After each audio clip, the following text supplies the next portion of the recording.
And my name is Jennifer Wybieracki, and I am a reporting fellow representing Syracuse University. And I'm currently a mental health fellow. So I'm doing a story called Sacrificed about how the city of Niagara Falls is in a sacrifice zone. And my name is Jenna Kunze, and I am a former Pulitzer Center grantee, and I had the pleasure of coaching Jen on this project in addition to past projects that she's done with the Pulitzer Center. And I'm a reporter myself, currently based in Berlin, Germany. So, Jen, can you start by talking about the project, Sacrificed, what the scope of the work is, how you talk about it when you are like introducing it to your friend or someone that isn't fully tapped into the journalism world? Sure.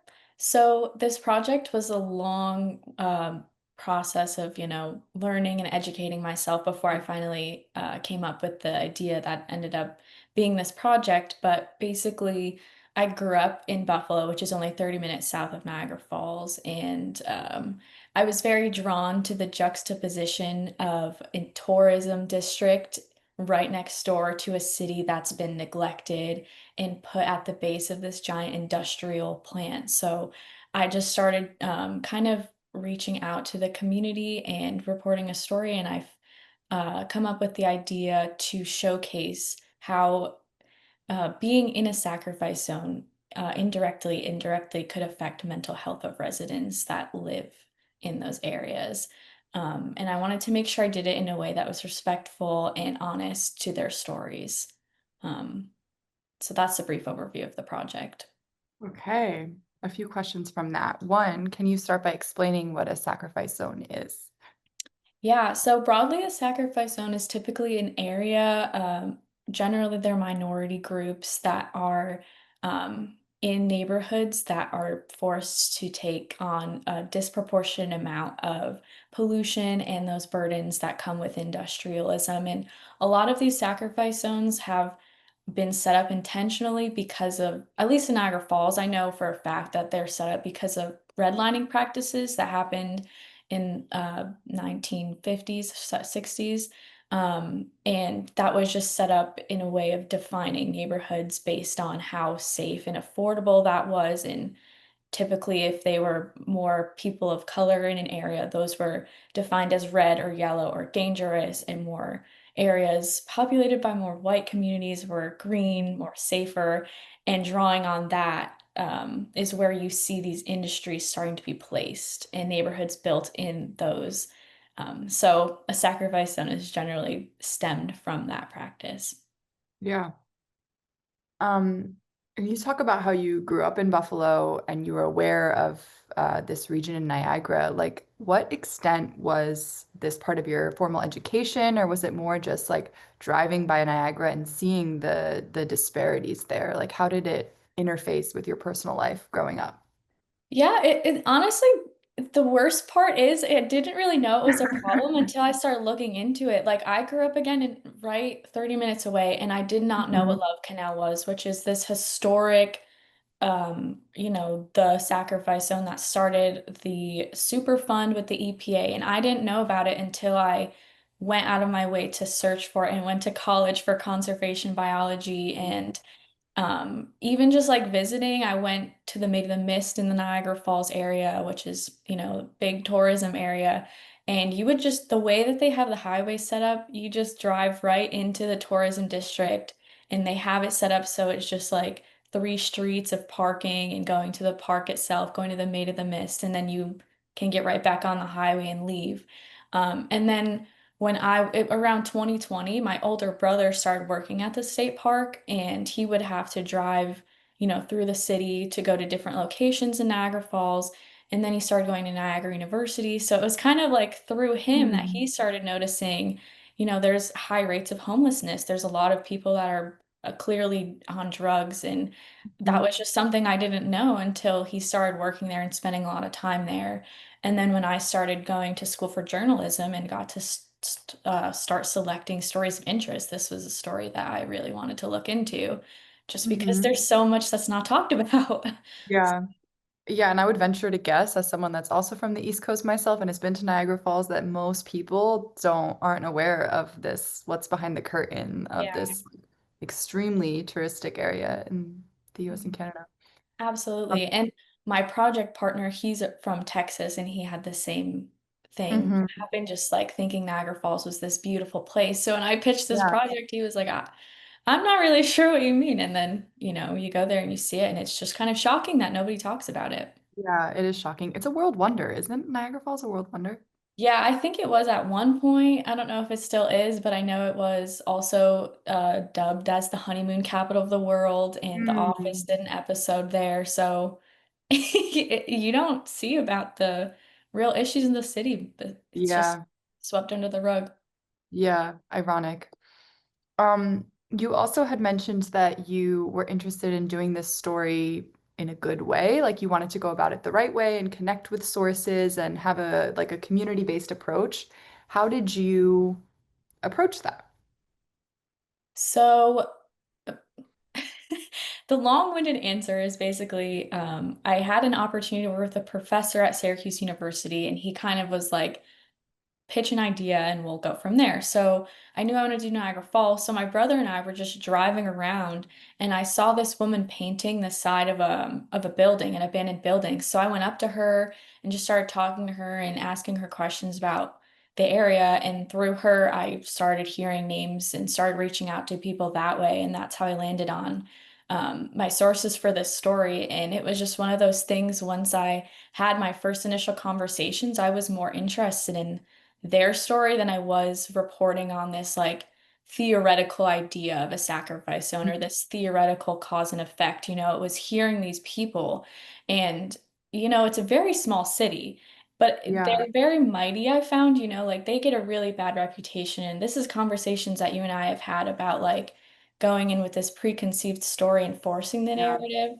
versus like letting the people really just showcase what they have to showcase. So after meeting with them and just having like conversations face to face, I realized that the story was in that like power of them, holding these little community events and trying their best to, you know, just build their community back up after so long of being swept under the rug, and second to this Mhm. giant tourism industry that the city keeps trying to prioritize over them, and decaying industry that nobody's cleaning up. So it's really just after meeting all these wonderful people that still to this day like embrace me in hugs and make me feel a part of their community, that I was like, this is a story worth telling. Yeah, yeah. It's always like that with when you can put a face to an issue, it's so much easier to both understand, but then also really to share and make people care about. Hmm. Can you talk about how you built trust with your sources? Like this woman that you're talking about, I know Dante, is that his name? One of your like main sources through all of this. Like, how did you build trust? I know a big part of it was like coming back and then coming back again and then coming back again and going to like you went to Dante's graduation, didn't you? Hmm. Yeah. Yeah, Can you I talk think. about some of those like interpersonal dynamics in building trust? Yeah, I think a big part of it that I was definitely lucky about was I had a lot of time to build a really good relationship with Amanda and Dante. Because originally when I first met them, I wasn't going to have them be the main sources because I just didn't really know. So I reached out just to have a Hmm. friend in Niagara Falls. So our first meetings were really just a getting to know you. There was no microphones. It wasn't like an invasive journalism question where I was prying Yeah. for all these questions. It was just like, and in doing that, I also shared about my background and who I was. And so it's like a mutual conversation. It's not just Yeah. someone talking in a microphone into a camera. So I was definitely lucky to have enough time to build that relationship. And then, like you alluded to, showing up when it mattered, not just when I needed something, was really important. Like, I wrote my field notes about this, just going there on days that I had off to help Amanda in her garden, because to me it was very hard to be there to report on everything that she's talking about and then leaving and not coming and helping her and showing that I'm someone that she can trust. So, helping her with her garden on a day that she was having like a really hard day, showing up for graduation when Dante really wanted support there, and just being there to get coffee, going to local art show, like photography shows, and just showing up for the community and showing my support, just to show that I wasn't there to extract a story and leave, that I really cared about seeing this place become a better place and to showcase that like I just feel like telling the story. I didn't want them to think that I was trying to push a narrative. I really cared about this place and wanted to see it get better. And I was more interested in that than any type of reward or story or anything like Mm. that. So I think that was really important. Yeah. Did your narrative change at all? Like you obviously, as a reporter, we all do have an idea of what a story might be going into it. Like what was that idea when you started and how was it shaped by what you actually heard?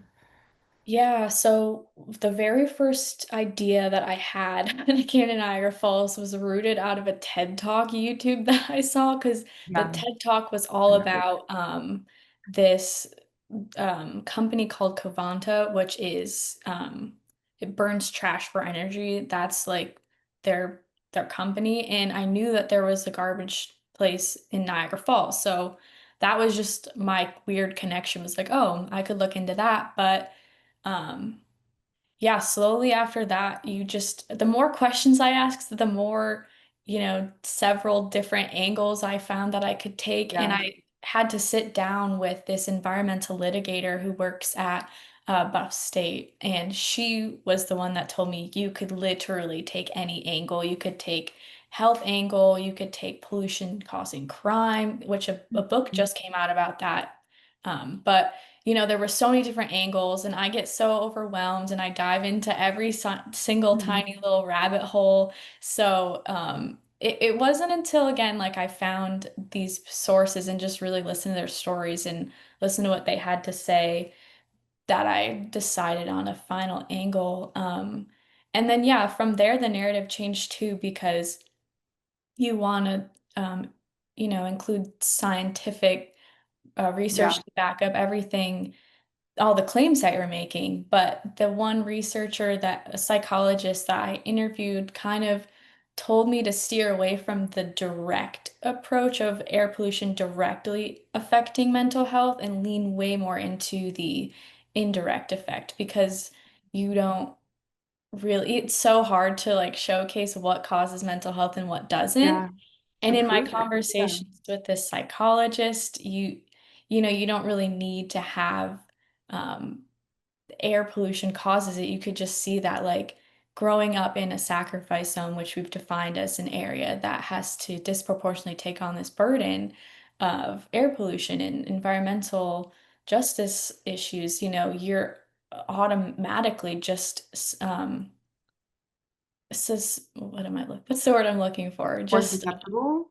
yeah, you're more susceptible to being in areas that are poorer and more, susceptible to areas that don't have as much money because you're in a food desert, which is defined as, areas that don't have access to affordable and healthy food choices. So it's like all of these things are associated with being a sacrifice zone. So that's kind of why I had to wanted to shift into how does that affect your mental health? How does growing up told that you're less than because you're living here and other people live there affect how you grow up from a young age? You're told that you can't do A, B, and C because that's just how the world works. It was just, Yeah. asking those questions until you get to the story. Yeah. And then what did you find from these young people like Dante? Were some of the mental health challenges and how did those challenges look? I know suicide was a big problem in this area. Yeah, honestly, I think that a big mental health challenge was just like I said, kind of like low self-confidence and feeling like they don't have a lot of choices if they want to stay in Niagara Falls. It was kind of like it just these students that go to this high school are exposed to like you said crazy amounts of suicides that are happening and just having the conversations with them about that, it was kind of odd that it was so normalized. Like they were just willing to shrug it off and say, "Oh, that's just another day in the life of Niagara Falls." Like I literally have them quoted saying that. Yeah. And it was just astonishing to me and just hearing what they've had to go through. But it's kind of inspiring to me because although because again, I wanted this piece to focus more on solutions, so I didn't want to pry too much. I know that Yeah. they talked a lot about having anxiety and being really stressed out in the school itself, but what inspired me was kind of more of the solutions aspect. My other main character, her name is Julissa Hernandez. She's the president of the Niagara Falls High School Champion Team, which is focused on trauma-informed learning. And Hmm. when I first met her, I was so inspired by her because she has, her cousin just was on national news for suicide that she committed. But Mm. Jalissa, when I first met her, she was the president of this club, and her goal in life is to become a teacher because she really, really wants to be the change that way in students' lives and just be a positive face. And in doing this trauma-informed club, now she knows how to recognize trauma and she knows how to offer mechanisms to help young kids when they're dealing with that. And I think that's so inspiring. When some people might take that and feel discouraged, it was really Yeah. cool to see her want to be the change. And she just started her first semester for early education at Niagara University. So it was just a really cool story to tell the solution and focus on the future instead Yeah. of dragging out the past. Yeah.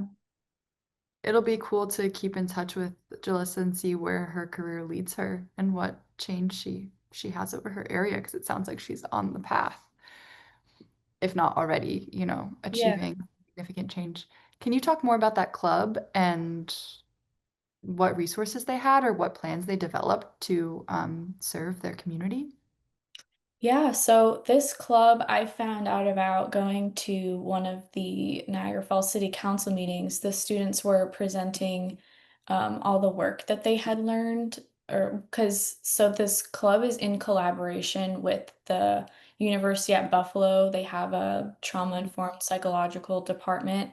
So they sent a representative to work with the students at Niagara Falls. So once or twice a month during the school day, they would meet with the representative from UB, and she would just kind of give them brief lectures about what trauma is, like very introductory. And then the students would have the opportunity to share what they learned too. Like I said, when I saw them at the city council, they also presented their work to the housing authority as well. Hmm. But I'm kind of curious to see what will happen because the Trump administration just announced last month that they're stopping the funding for mental health services, and this is affecting this club at the Niagara Falls City School District. But I think as this next school district or school session starts up, I think either today or tomorrow, the next school year starts, they're going to keep going because one of the presentations that Jalissa did was to the Buffalo Bills and they donated, hold on, I have the exact number pulled up. The Buffalo Bills donated, I think, $10,000 to the club to keep running.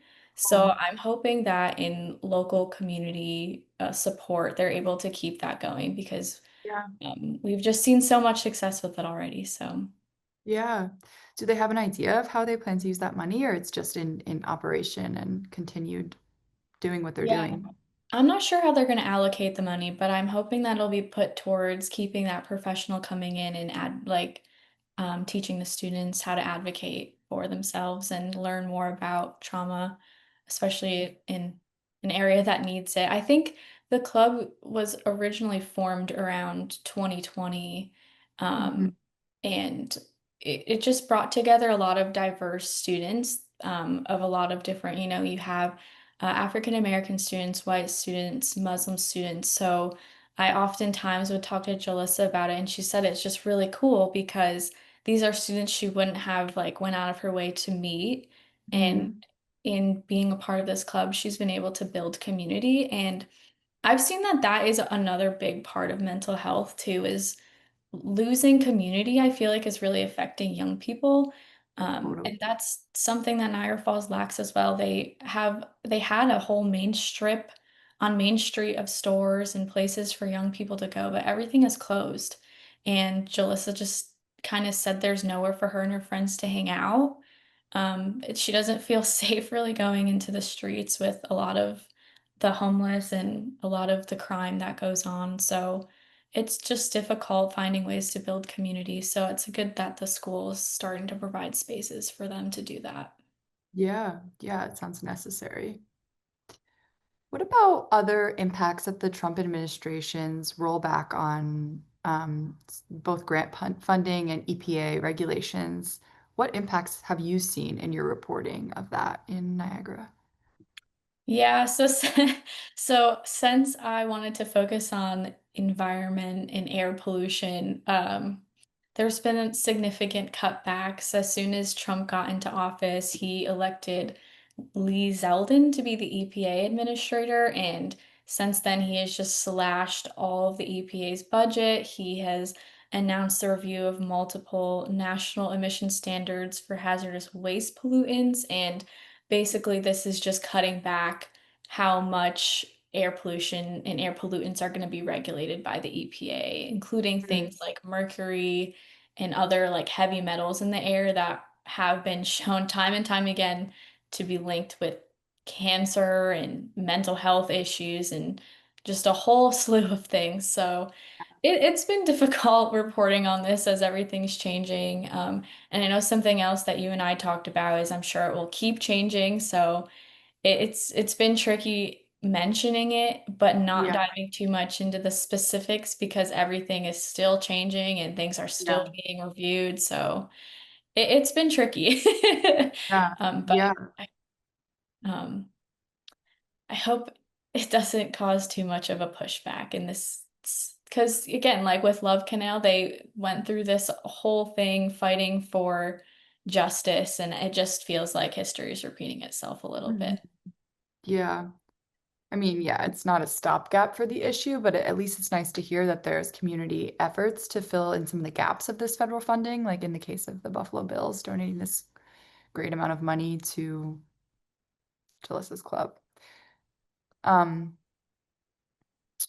it sounds like many, and I know from talking to you throughout this that many aspects of this reporting were difficult, like straining as a reporter because it's straining as a community to experience growing up in a sacrifice zone and experiencing these mental health issues, and then having those issues be exacerbated by lack of federal funding and support. Um, how did you find your sources? Like, I get the impression from you and from your reporting that like your sources are pretty resilient. Like Dante, like is and Jalissa, like have these ideas about their future and don't feel like they're defined by this area and circumstance that they grew up in. Can you talk a little bit about that? Yeah, about how they are resilient in the face of all the environmental air pollution, environmental Yeah, justice. or even if you see them that way, I don't know if I'm prescribing that to them, and I don't mean to if I am, but just like, how do they cope with this? I guess is the question. Yeah, I mean, I think that in my experience, there's definitely good days and bad days. Yeah. And I think in Dante's case specifically, because I know his mom so much, in such close proximity, I can only assume that growing up with such a powerful, inspiring Mhm. mother is like something that, he definitely helps him become perseverant and hope for a better future. And um I'm trying to think of how to word it. I just think, like I said, there's good days and there's bad days. So there's been some days where I go to talk to them and Dante will just straight up say that he wants to leave the city and it feels hopeless Mhm. because, you try so hard just for the city to ignore you and try to bring you down. And then there's other days that I'll go and talk to him and he feels inspired to start his own business and be a part of Mm. the new wave of people bringing up Niagara Falls and Yeah. reviving that sense of community. So I think that represents what, we all go through, just like feeling inspired some days and feeling uninspired other days, and kind of being 18 and all of that and not really knowing what your place is. But I think having his mom's support and having someone that always pushes you and shows you that there's a better way than to just roll over, I think has been really helpful for him. And Yeah. Amanda kind of drags him to all of the community meetings and a lot of the environmental justice meetings, a lot of the nonprofit walks, and the creating a healthier Niagara Falls events that go on. Dante's at a lot of those. So I feel like seeing that side of Niagara Falls is important. You're not only exposed to the factories and the idea that you have to get a factory job and risk Yeah. your health. He's exposed to the good as well as the bad. And Hmm. I think for Jalissa, she's already started student teaching and substitute teaching and building that connections. And I think that with her, she's already seen success and wants to be the teacher that she needed. Yeah. I don't know if that answered the question. Yeah, totally. Um, yeah, it sounds like it's like the practice of solutions journalism in real time. Like they are exposed to the solutions, they're creating the solutions, they're on both sides of the story. Um, what about in reporting this story? How did you take care of both yourself, but also like in approaching the story with sensitivity and care?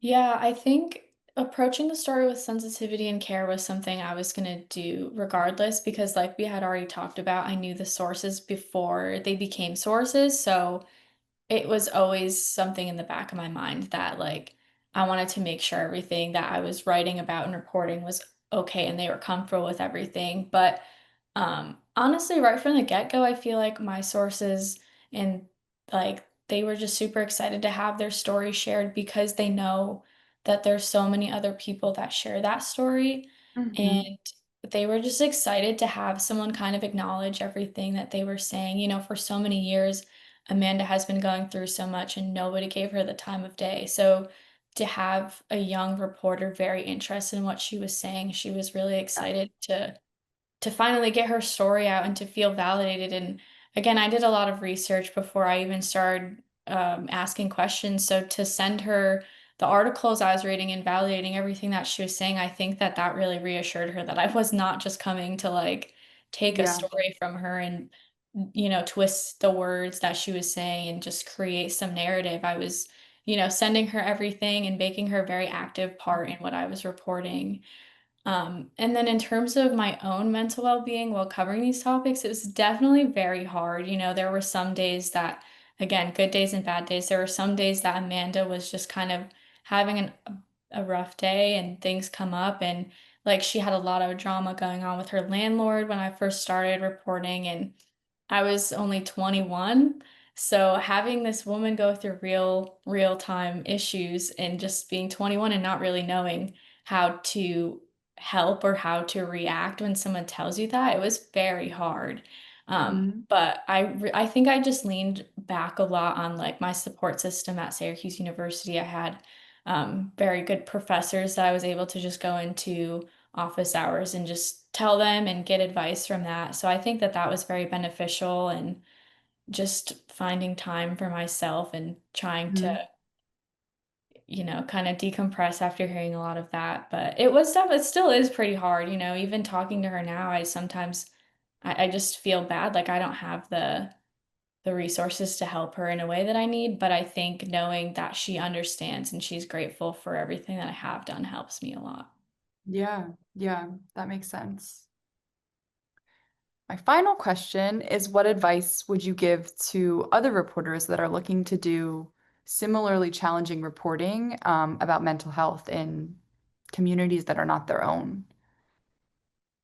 Yeah, I think that if you're going to report on mental health, I think you definitely need to have the, understanding of what mental health disorder you're going to be talking about.